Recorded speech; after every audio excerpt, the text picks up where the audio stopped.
Sophie, you're a powerful advocate against modern slavery and have worked for years with people with lived experience, government, and civil society. Drawing on that experience, what approaches should our society adopt to address the unique and diverse experiences of people with lived experience?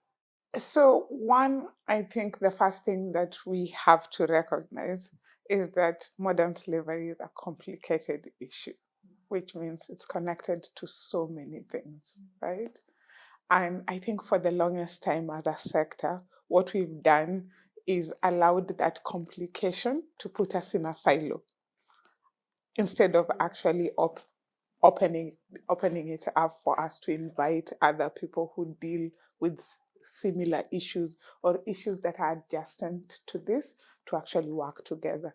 And for me, that's the reason why this concept of building a movement is so important for all of us to think about, not just government, not just lived experience, people with lived experience and organizations, everyone.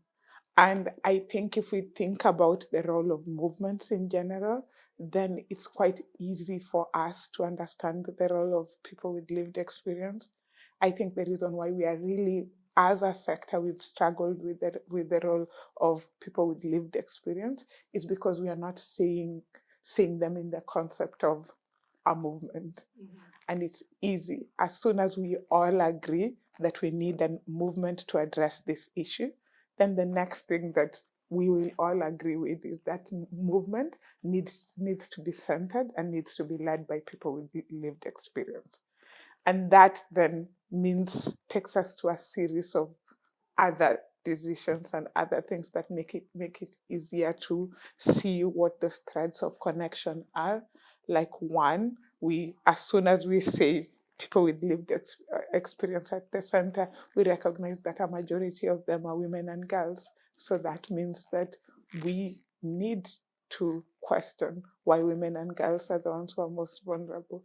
We recognize that migrant workers also are impacted. So we ask, what are the vulnerabilities? And this is why the whole concept, especially when we talk about tools like GSI, you take the data and then you take the stories and you put them together and they help you create this picture and a picture and a narrative for our movement. So for me, if we cannot talk about lived experience outside the context of movement, it won't work and we'll continue struggling with it the way we've been struggling with it. Absolutely. You've also, in the past, you've talked about learning lessons from other movements. Is there anything more you can share with us about that? Yeah, like I said, because this issue is connected to women and girls, it's connected to migrant workers, it's connected to refugees. The idea is that it means that we don't have to start from scratch. When it comes to work, we can easily look at the worker movement and begin from where they are rather than start advocating for new rights for workers. When it comes to women and girls, it means that we just go and actually have discussions in the women and rights movement instead of actually starting a whole piece of work within our movement. I believe that we have the ability to completely open up this space and really use the resources, the knowledge, and build consensus with other movements if we are able to really not want to start new work, because we want to call it modern slavery work.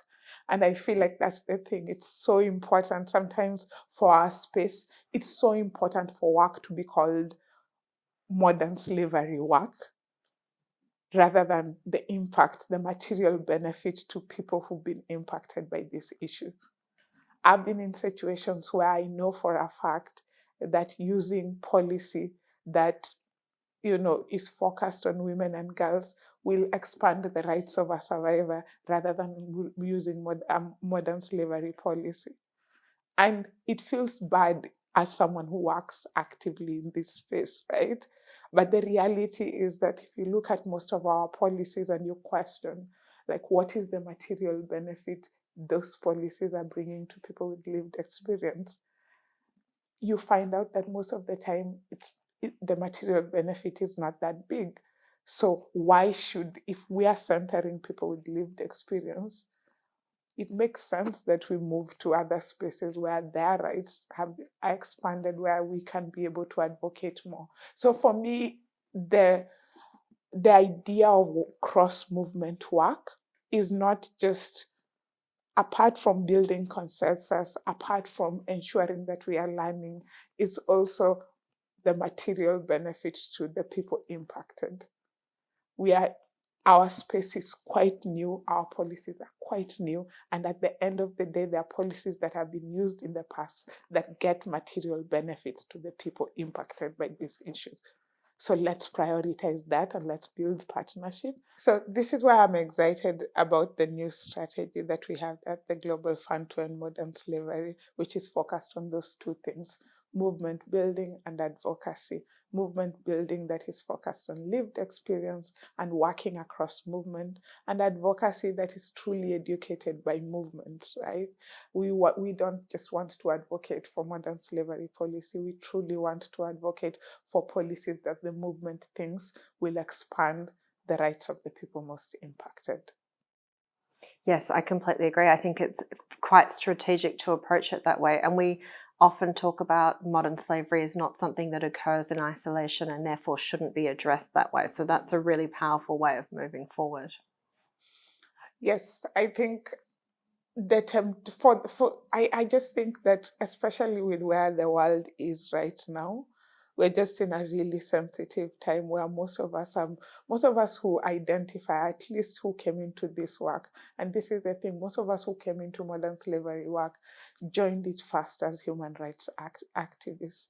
And I think over the years, as you focus on the issue, we forget that.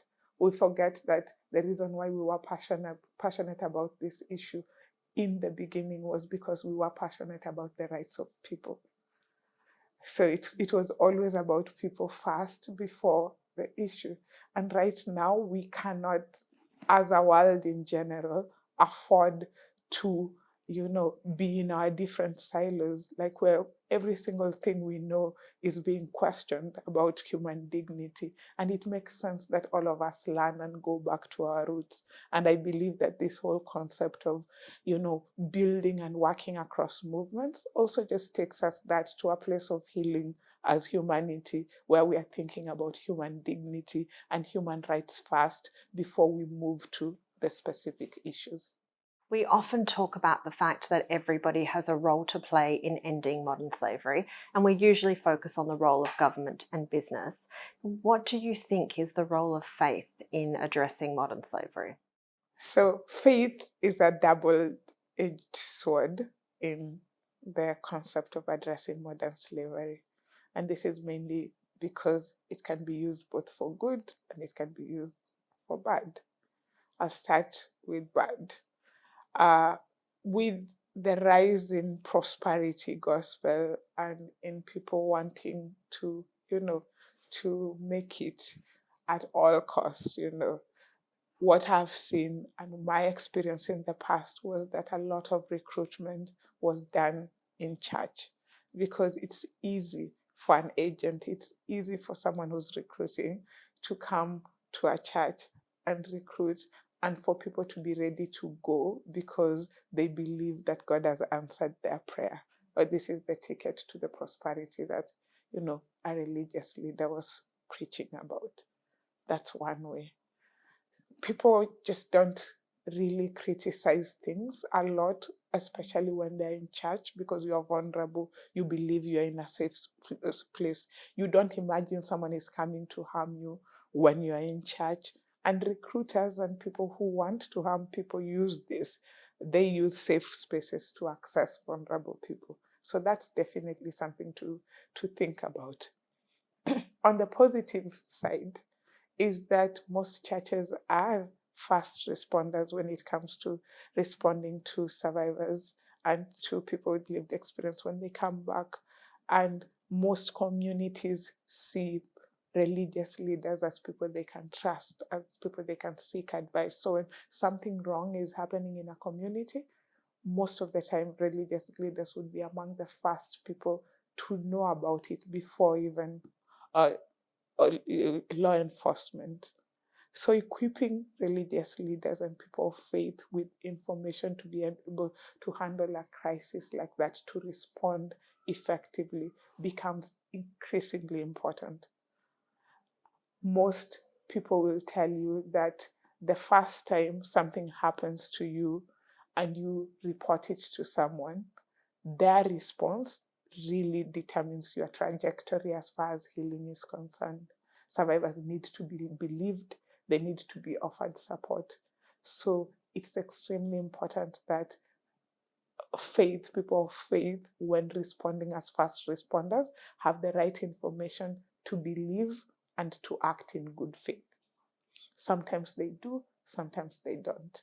Again, we come to that double-edged sword that I'm talking about. When they do, it's really effective because it just makes the process for healing and recovery and reintegration for survivors easier.